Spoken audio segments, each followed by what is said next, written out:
আসসালামু আলাইকুম রহমতুল্লাহ। আশা করি সবাই ভালো আছেন।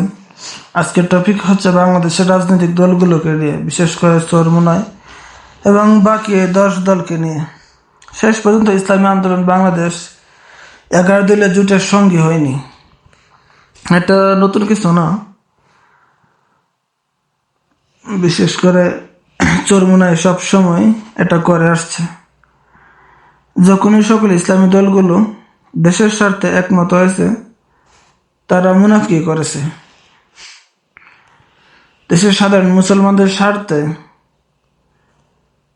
স্বার্থকে তারা তুচ্ছ মনে করে। এই চরমোনাই রেজু আর ফজু পাগলা, ইলিয়াস ভাই নামটা দিছিল, নামটা খুবই সুন্দর।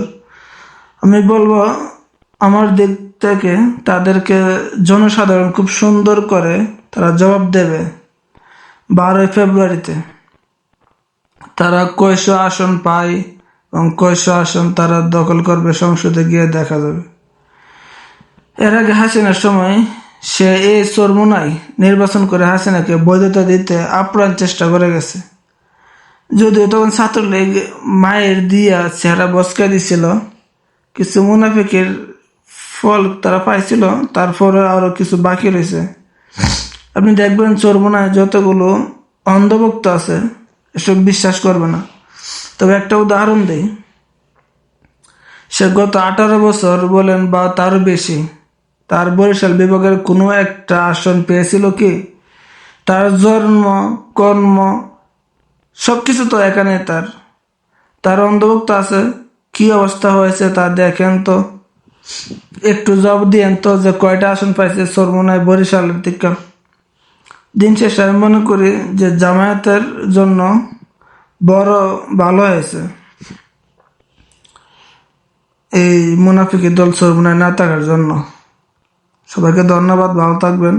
কথাগুলো যদি যৌক্তিক হয় তাহলে কমেন্ট করবেন, যা বলবেন কি হয়েছে, আমার কথাগুলো সঠিক কিনা, যে মুনাফিকি চরমোনাইয়ের কথাগুলো আসলে আমি সঠিক বলছি কিনা।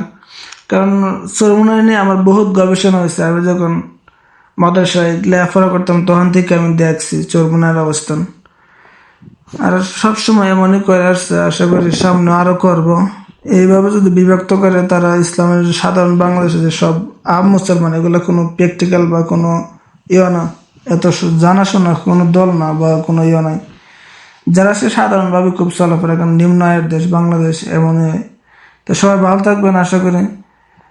আর কিছু বলবো না, বাড়াবো না, আশা করি সবাই ভালো থাকবেন। আল্লাহ হাফেজ।